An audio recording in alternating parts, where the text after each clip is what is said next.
Let's write cinema story. जरा सोचो, आप सुबह उठते हैं, फोन खोलते हैं और हेडलाइन चमक रही होती है कि फिल्म ने वर्ल्ड वाइड 4000 करोड़ रुपए कमा लिए।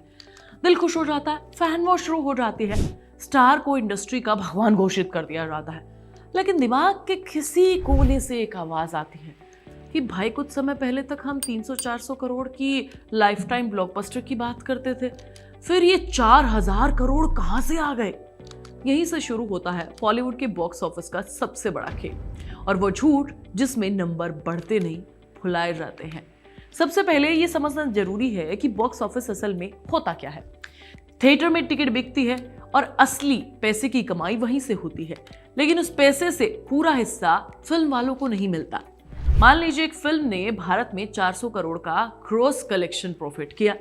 इसमें से टैक्स, थिएटर का हिस्सा, डिस्ट्रीब्यूटर का हिस्सा निकालने के बाद प्रोड्यूसर के पास जो आता है वो अक्सर 180-220 करोड़ के आसपास होता है।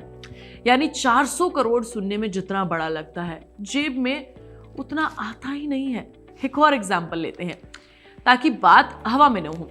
दंगल को ही देख लेते हैं। भारत में इसका नेट कलेक्शन 387 करोड़ के आसपास रहा। वर्ल्ड वाइड 2000 करोड़ के आसपास बताया गया।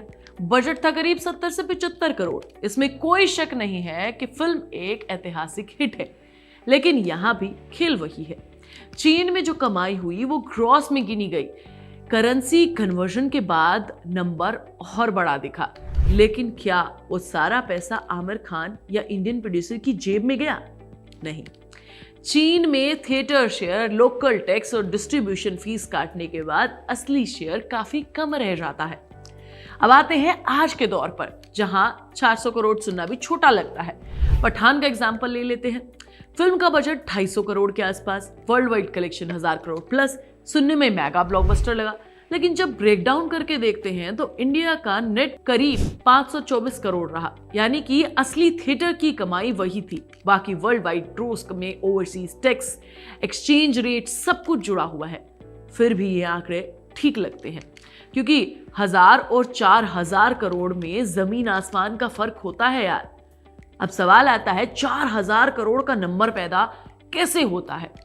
यहीं से पीआर का जादू शुरू होता है। आजकल थिएटर का कलेक्शन में डिजिटल राइट, सैटेलाइट राइट और म्यूजिक राइट्स सब में कमाई बोलकर परोस दिया जाता है। मान लीजिए किसी फिल्म का बजट 300 करोड़ है, नेटफ्लिक्स से अमेजोन से 200 करोड़ मिल गए, सैटेलाइट से 120 करोड़ रुपए मिल गए, म्यूजिक से 30 करोड़। अब लोग कहेंगे कि देखो भाई, फिल्म ने रिलीज से पहले ही 350 करोड़ का कलेक्शन कर लिया। लेकिन ये बॉक्स ऑफिस नहीं है, ये बिजनेस रिकवरी है। आरआरआर इसका बेहतरीन एग्जांपल है। फिल्म का बजट 550 करोड़ से 600 करोड़ के बीच में था। थिएटर से वर्ल्ड वाइड कलेक्शन हुआ 1200 करोड़ के आसपास। डिजिटल, सैटेलाइट और इंटरनेशनल डील जोड़ने के बाद फिल्म प्रॉफिट में गई, इसमें कोई शक नहीं है। लेकिन अगर कल को कोई कह दे कि आरआरआर ने 3000 और 4000 करोड़ का कलेक्शन किया है, तो सवाल उठना चाहिए थिएटर से या सब कुछ मिलाकर, है ना? क्योंकि दर्शक टिकट खरीदकर सिर्फ थिएटर की कमाई करवाता है, ओटीटी की नहीं। अब जरा साउथ की फिल्मों को देखिए, जहां टेक्नोलॉजी पर सच में पैसा लगाया जाता है। बाहुबली 2 का बजट करीब 250 करोड़ था और world wide gross collection 1800 crore, जहां टेक्नोलॉजी, वीएफएक्स और स्केल स्क्रीन पर दिखता है। लेकिन इसके बावजूद मेकर्स ने कभी 4000 करोड़ का ढोल नहीं पीटा, क्योंकि नंबर बड़े थे लेकिन झूठे थे।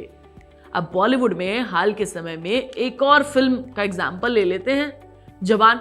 Budget 300 crore, world wide profit 1100 crore के आसपास, शानदार कलेक्शन, कोई बहस नहीं। अब जवान 2 की बातें शुरू हो रही हैं, तो सवाल उठता है कि क्या हम कहानी और नए आइडिया की बात कर रहे हैं, या फिर सिर्फ इसीलिए सीक्वल बना रहे हैं क्योंकि अच्छे नंबर आए थे।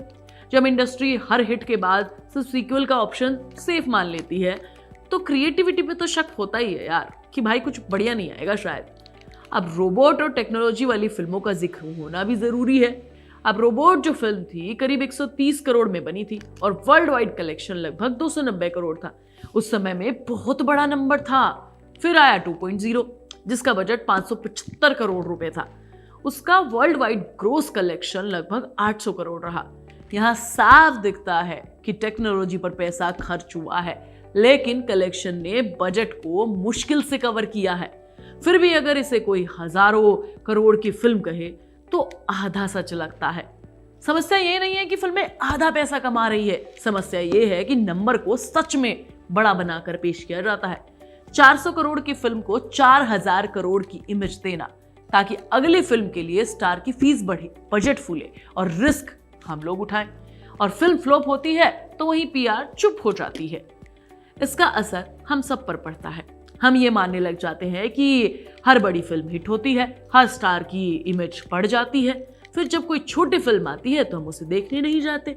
80-100 करोड़ फिल्म जो कमाती है हम उसे औसत कहकर नकार देते हैं, जबकि कई बार उसका बजट सिर्फ 20 से 30 करोड़ रुपए होता है और ज्यादा मुनाफे की फिल्म होती है वो। तो अगली बार जब कोई 4000 करोड़ की हेडलाइन दिखे ना, तो खुद से एक सवाल पूछ लेना, ये थिएटर का पैसा है या सब कुछ जोड़कर नंबर बनाया है? क्योंकि सिनेमा जादू है, लेकिन गणित झूठ नहीं बोलता। और जब तक हम सवाल नहीं पूछेंगे तब तक ये नंबर्स का खेल ना ऐसे ही चलता रहेगा। यही है बॉलीवुड बॉक्स ऑफिस का असली सच, जहां 400 करोड़ की कमाई 4000 करोड़ में बदल दी जाती है, एक चमकदार नंबर दिखा दिया जाता है। इस पर आपका क्या सोचना है मुझे कमेंट करके जरूर बताना। सुहानी तो नेक्स्ट वीडियो में मिलेगी, तब तक तुम चैनल को सब्सक्राइब कर लेना, वीडियो को लाइक और शेयर कर लेना और प्लीज बेल आइकन दबाना मत भूलना। आप सुन रहे थे let's make more than radio. Follow कीजिए हमें हमारे सोशल मीडिया प्लेटफॉर्म्स पर। It's time for news. It's time for more than radio. Presenting the first radio news app, Let's Mic. Let's Mic, a news-based app on your phone where you get to watch and listen news, talk shows, interviews, radio show podcasts. On Let's Mic, you get all relevant information of TV, print, radio, podcast, and digital. Let's Mic talks about every segment of life.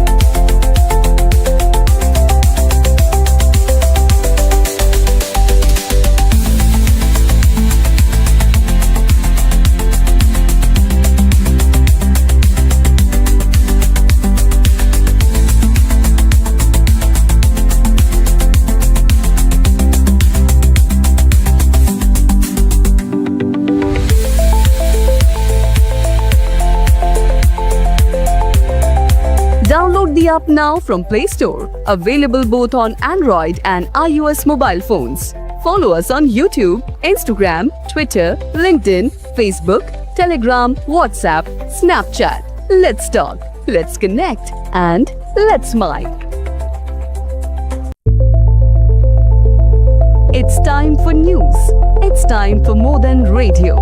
Presenting the first radio news app, Let's Mic. Let's Mic, a news-based app on your phone where you get to watch and listen news, talk shows, interviews, radio show podcasts. On Let's Mic, you get all relevant information of TV, print, radio, podcast, and digital. Let's Mic talks about every segment of life.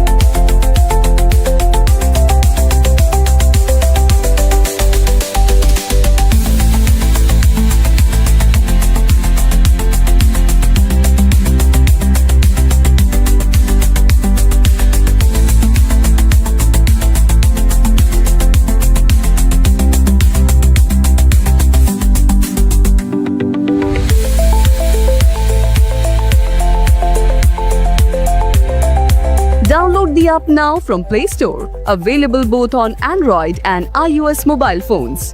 Follow us on YouTube, Instagram, Twitter, LinkedIn, Facebook, Telegram, WhatsApp, Snapchat. Let's talk, let's connect, and let's mic.